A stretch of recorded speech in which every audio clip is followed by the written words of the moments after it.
Right, here we are, LinkedIn Live. Welcome, everyone. It is great to have you with us.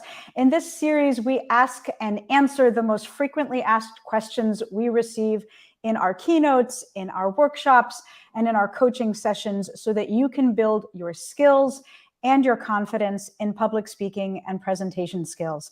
At Global Public Speaking, we define public speaking as any time you speak with one person or more. So it's something that we do every single day, and it's something that can help us as we move up in our career. We believe public speaking is a skill, not a talent.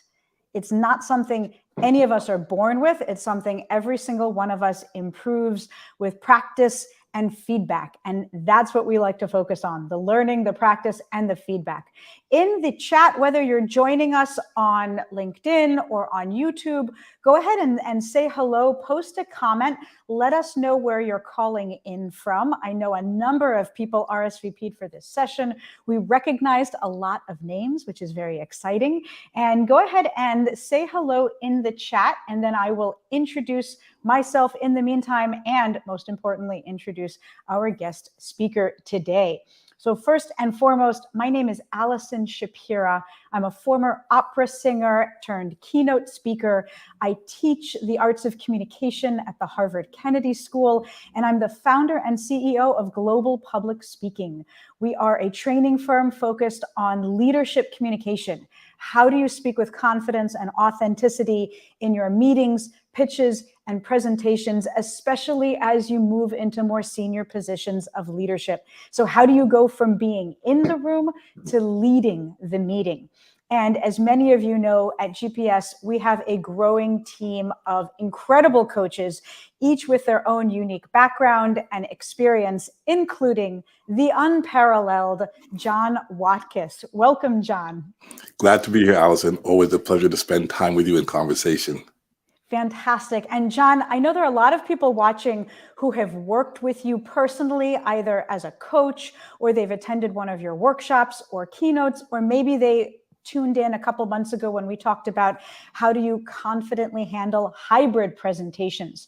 For those of you who haven't met John before, he is a senior coach here with us at Global Public Speaking. He's also a professional speaker, performer, public speaking coach, and incredible voiceover artist.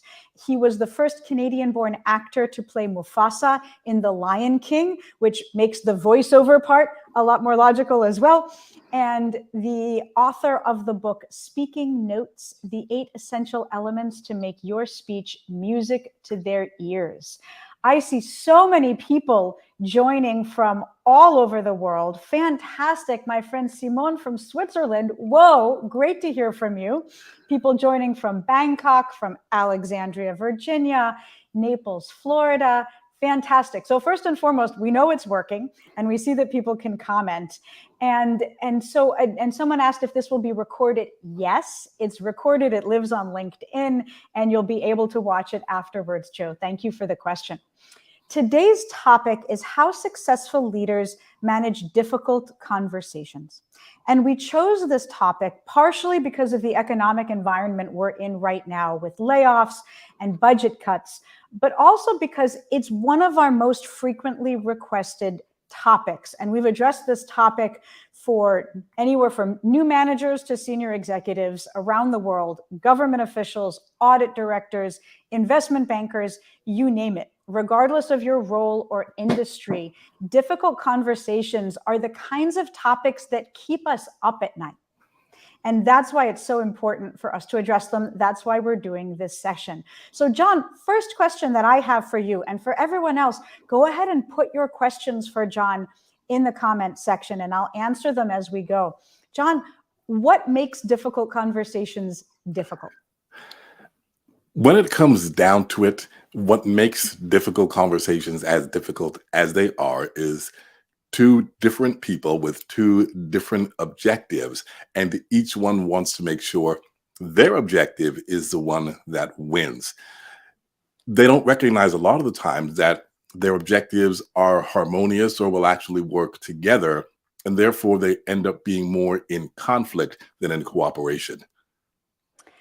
I love that, John, because it's recognizing there are two separate objectives, but recognizing the potential for harmony, when usually we tend to focus on what we assume is the discord. And that goes back to what I know we like to teach, which is the difference between a learning and a telling mindset as well, where what you're talking about, these differing objectives, that's we're going to go in and tell the other person what's wrong, versus a learning mindset where we go in to learn and to understand. Can you say more about that concept, John?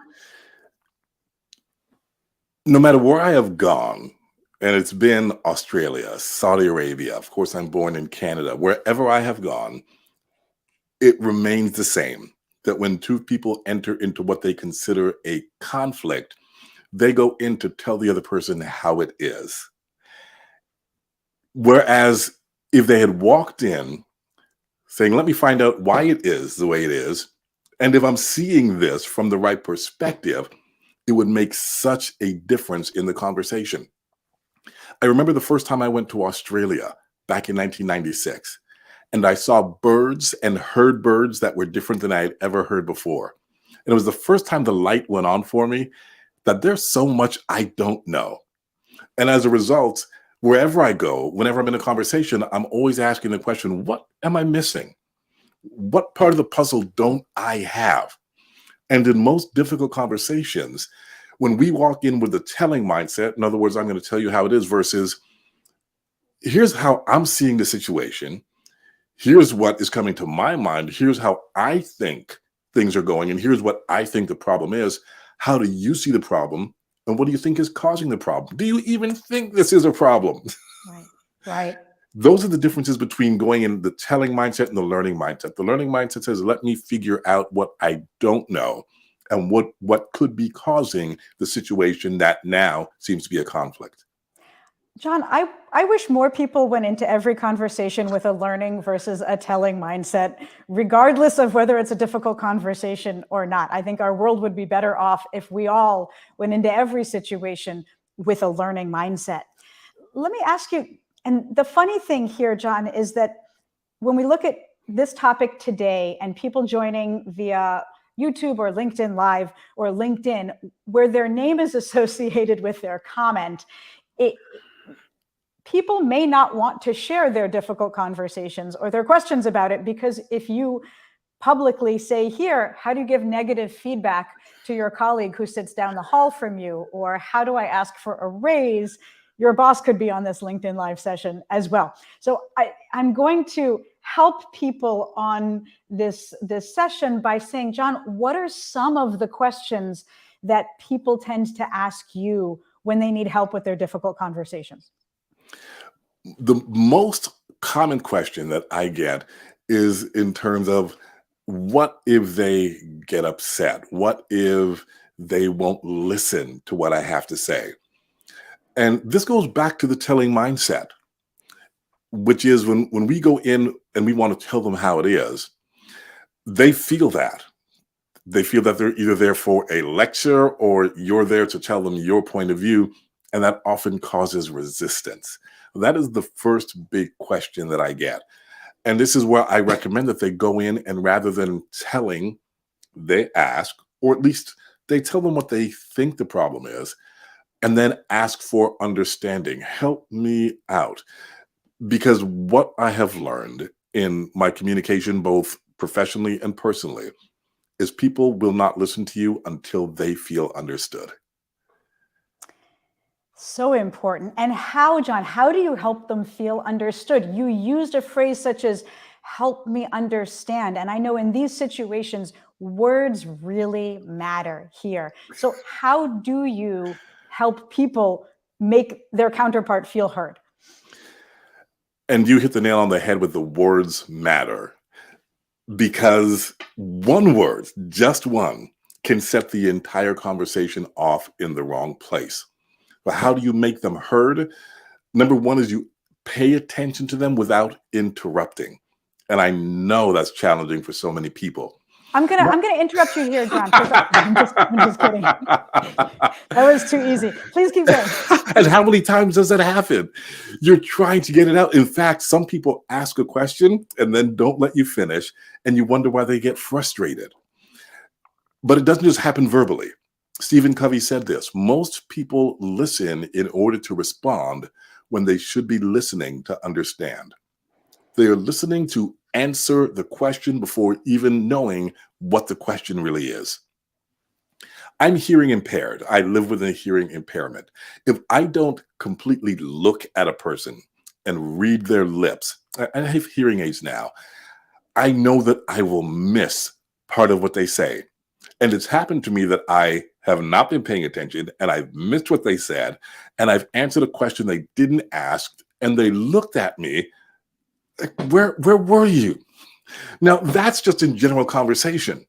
Imagine in a high stakes situation where emotions and point of views are very critical to that individual, and they're speaking and you are trying to either talk over them or responding in a way that shows you really didn't get what they say. Even worse, you say, I understand your point, but you want to set someone off. Say that. I understand your point, but, because what that means is everything that came before the but was irrelevant. And that sends the person back into their brain to try and see how they can rephrase what they just said. So when you shut up, they'll be able to talk again. And that's what causes the conflict. So but is one of those words. You can replace but with and. I understand your point, and here's the challenge. I'm going to give you what I feel is the most crucial part of getting someone to listen to you, is to listen to them. That's saying, I understand your point, and then explaining their point the way they would explain it themselves. That's a challenge for most people, because the truth is, if we don't know what their point of view is, if we don't know how they're feeling, what they're thinking, we can't take that step and say, I understand your point of view and this is it. So your challenge is to imagine that you're playing a game of checkers, chess, or Connect Four. You know that the only way you can be successful in that game is not just to think about your own moves. You think about what's that other person seeing on the other side of the board. If I move my piece here, how are they going to move their piece? You literally have stopped thinking just about yourself and started thinking about how they're feeling and thinking. Do that in your communications. How are they thinking? How are they feeling? If you don't know, ask, because that is how you'll get them to open up. And then when they feel understood, that is when they'll try to understand you. If you start with but, and even however is just a longer way for saying but, but or however stops the conversation. I understand your point, and then of course you have to watch out for just a few trigger words. That's not what happened. What? Words are explosive. They can change the dynamic of the entire conversation. So you do have to be very intentional and self-aware of the words that you're bringing into the conversation. All such important points, John, and we're getting a lot of comments on LinkedIn in response to this that are reinforcing or adding to what you're saying. The words component is so important, and it's usually those small words can be so helpful, and they can get us into trouble, exactly as you've said. Jim had a comment that some of our difficult conversations result from a general lack of understanding of the relationship between thoughts, emotions, and behavior. Can you say more about that? Yes. We're from different places. I'm from Canada. And so there are certain behaviors Canadians might have that if we do them, you may think differently than if an American does it or someone from Russia does it. We all have different behaviors, but we assume that when a person does a specific behavior, they're doing it for the reason we would do it. And as a result, we interpret their behavior, whether that's lack of eye contact, whether that is raising your voice, whether there's a word choice, all of that, we confuse and we just assume we do it through our own filter. And that creates more of the tension. So if you're not looking at me, I may think you're bored. I may think you're disinterested. I may think you're lying, not recognizing that in your culture, it may very well be that it is disrespectful to make eye contact with someone who is in a higher position within the organization. And also, what I'm thinking and what I'm saying may come out the wrong way. I know this from working at a call center. When I worked at a call center, Columbia House, a mail order music club, we had customers call in who were angry. And we would often tell them, they tell us what happened, and we'll say, oh no, you must have been mistaken. I say, what am I, stupid?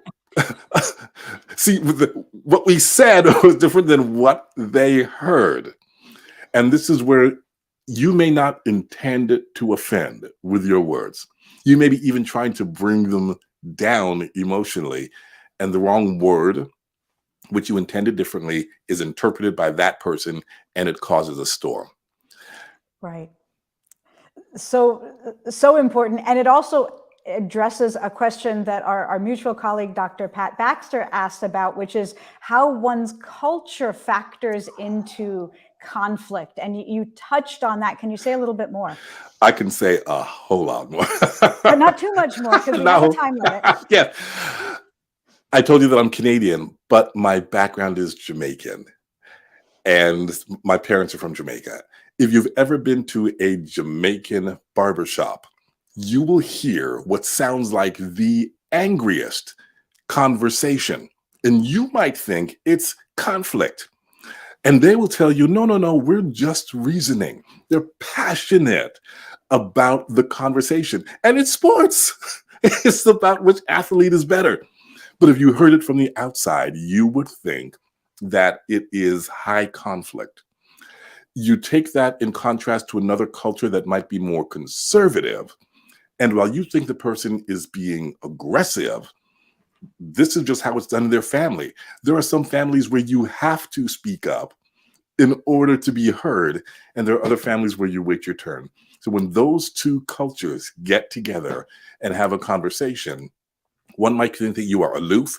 The other one might think that you're aggressive, when really we're just behaving based on our culture. That's right. And we see cultures within organizations as well. We might even see cultures on different floors. You know, there's the culture on the 5th floor and the culture on the 12th floor. And so very often culture takes so many different forms, which is why I know when you teach public speaking, you're always asking, who's your audience? Yes. Before you think about how to influence them, because you have to know what's going to resonate with them. How will they perceive your message? The point is excellent, because you have engineers in one department, you have sales in another, and then you have accounting. You want to talk about different cultures within an organization. And very often when they speak to one another, they have different jargon, they have different interests, and they have different goals. And so they're competing in those conversations. And that's where it gets difficult. That's right. And I want to highlight another comment that my friend James J. McGinnis, hi Jay, raised, which is in medicine, we're taught to ask a patient a question and then shut up and listen. And if you listen well enough, that patient will tell you everything that you need. And that really, really speaks to your recommendation, John, that we may start with a conversation opener, but then we're really listening. I appreciate that comment. I know it was Tony Alessandra who said, in sales, and you can say in conversations, just as in medicine, prescription before diagnosis is malpractice. You need to figure out what's wrong, what's at the root. Don't hack at the symptom. You see what's happening. The question is why. And the only way to understand that is to be an active listener. Mm-hmm. Let's jump in. And I know I didn't listen quite as long to that part as I should have because I was thinking of the next thing to say, which I know is a challenge in difficult conversations, but I'm running a tight schedule here. What about, let's go to strategies. You gave us some amazing strategies off the bat in terms of language, replacing but with and the importance of listening and using phrases like help me understand. Let's dive into some additional strategies you recommend people use when they're either preparing for those difficult conversations or leading them. Let's talk about preparing. Know what you want to happen. Know what the objective is that you're trying to achieve. We go back to telling versus learning. Rather than saying we're going to fix the performance problem, go in thinking we're going to find out what's behind this performance problem so that we can fix it. And that would be the very first key. Go in with the right objective. What do you want to happen after the conversation ends? And that way you have a guide. We talk about this in any public speaking situation. If you know what your goal is, then every story you tell, every statistic you use, every analogy, every example must move you closer to achieving that goal. So what is it that you want to happen at the end of this conversation? I really like that. And I appreciate also the idea of assuming a positive outcome as well. And I know when we teach how to manage difficult conversations, we recommend this opening statement that people use when they're delivering the conversation. And one of them includes indicating a willingness to resolve the issue. And that speaks to what you're saying, John. It's that recognizing that we have an outcome we'd like to see, and we want to let the other person know we see a positive outcome. This is not the conversation to just get it in writing that we had the conversation before we fire you. This is, I'm confident we can figure this out given our past relationship. Or given our working relationship. And so that indicating a willingness to resolve the issue is so important. It's always important at the beginning to state why that conversation has to take place. I know that I've spoken to many managers who say, I don't want to tell them that if they don't improve their job performance, that they're going to lose their job because that feels like a threat. So I hold it till the end. Well, the problem is if you wait until the end to say, well, if you don't improve, you're going to lose your job, then it sounds like a threat. If you say, I'm concerned about job performance, we want to bring you up to speed so that we can hit the targets and that everyone can be happy within the organization, you're stating that up front. They know that if you're making that statement, that everything is not up to speed, everything is not up to par. And now the stage or the table has been set. So right off the bat, state why it's important. If you're talking to someone who is in a higher position and you're nervous, so I know that it's important to you that we hit X target. I'm concerned that we're not there right now. And that's why I want to have this conversation. I love that. So you're framing it in language that you know resonates with them. It's tied to how they're measured or the outcomes that they'd like to see. So it's about them, it's not about you. And then what you're also talking about is clarifying what's at stake. It's not a threat. It's saying, here's what's at stake if we don't resolve this issue. And then what you're doing is you're not focusing on the person, you're focusing on the behavior. Absolutely. Which means they're not taking it personally. Can you say more about that in terms of how we handle that situation? Yes, we go back to the words that you use. As you talk about focusing on the behavior, make sure that you're using objective language. In other words, anyone who's listening to that conversation hears you describe that performance is down by 10%, that the other staff has been accomplishing 15 calls per day, you've been getting 10 calls per day, as opposed to you're not keeping up your part of the bargain or you're being lazy. And while many might be thinking, no one says that, oh, yes, they do. It's amazing what is said. Make sure you're using objective language, which means that anybody who is observing the individual would be able to say, yes, I saw them take those steps. I looked at their numbers and those numbers are accurate. Always talk about the situation, the observable behaviors, instead of attributing it to you're trying to do this, you're not working hard enough. Maybe they're working as hard as they can under the circumstances, but they're not achieving the goal. Touch on the behavior and not make it personal. I love that. I believe that that's a game changer. If we can change our mindset in the way that we're addressing it, it neutralizes a lot of the conflict and makes the person we're speaking to not feel threatened by the conversation, which makes the conversation less difficult and more productive instead. And at the same time, it's easy to prove. I can't prove that you could work harder. Give me more. As opposed to, these are the goals. This is what we're trying to achieve. And right now, here's where you are. Both people can look at that and there can be no argument. But when you say you need to work harder, how? You need to put in more effort. We may feel that, but you cannot objectively show that they could put in more effort. And this is where you need to stick to those numbers, because then it's a less emotional conversation. And the moment you make it personal and it becomes emotional, you can pretty much consider that getting to a reasonable resolution is off the table.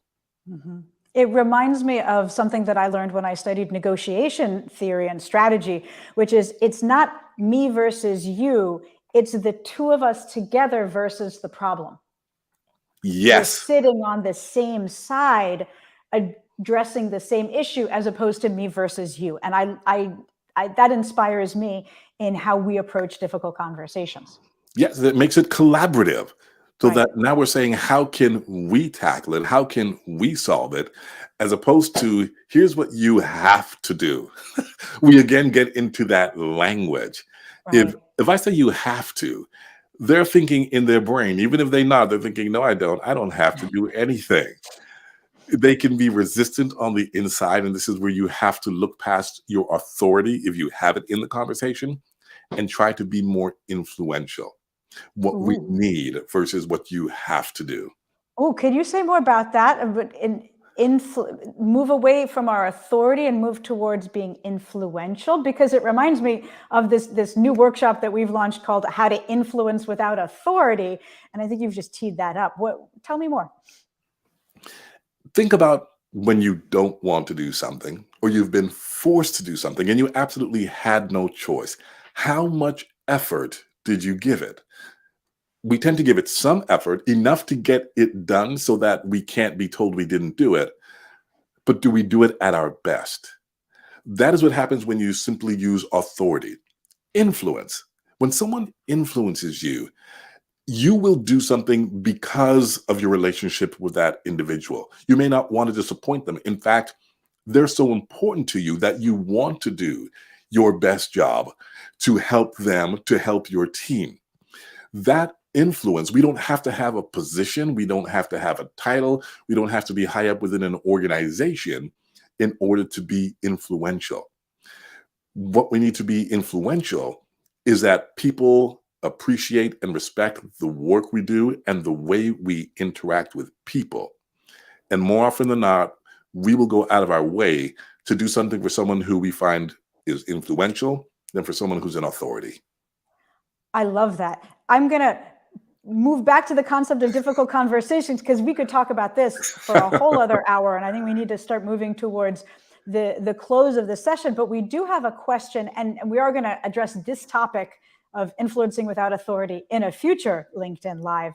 Let's go to a question that Jim asked, which is, can you speak about the generational gap in difficult conversations between older and younger co-workers, because the different emotional foundations, he says, it creates conflict at work when one group might be using language that triggers another. Generational differences are just as big as cultural differences. I'm Gen X, and I walked backwards up a hill in the snow to get to school. And you want an emotional day?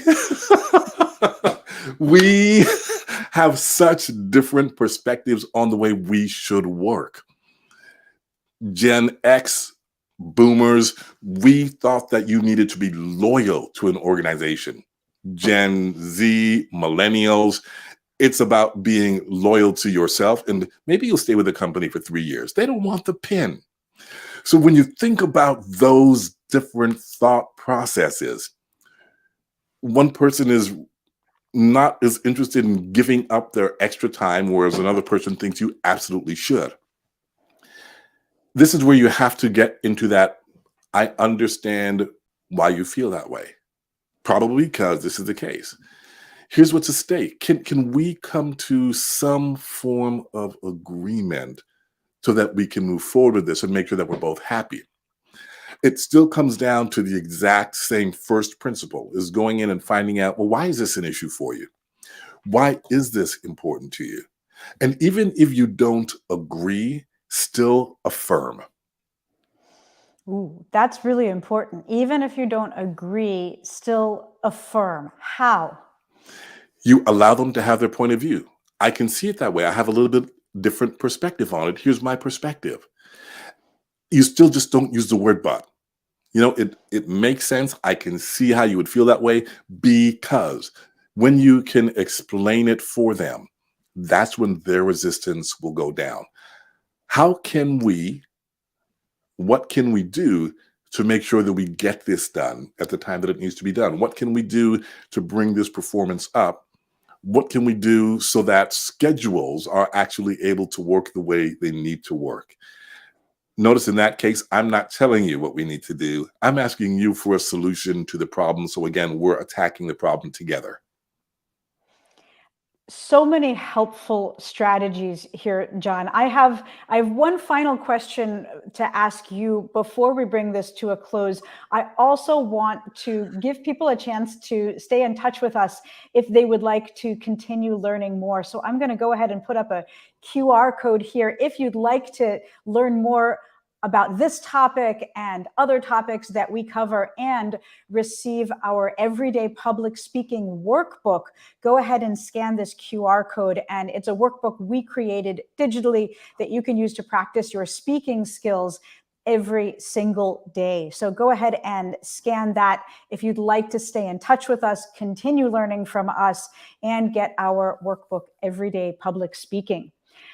John, the question that I have is, there's so much here. I'm going to listen to this again and take notes. There's so much here for all of us to learn, and thinking about those people who tomorrow have to have a difficult conversation. Maybe they have to ask for a raise. Maybe they have to give negative feedback to a direct report, or give bad news to someone more senior than them. For those people who have that situation coming up immediately, what should we keep in mind? Can you summarize the key recommendations? Absolutely. First, remember your objective. What do you want to happen at the end of the conversation? Choose those first words carefully. Let them know what's at stake in that conversation, or what you see as being at stake in the conversation. And then go in with that learning versus telling mindset.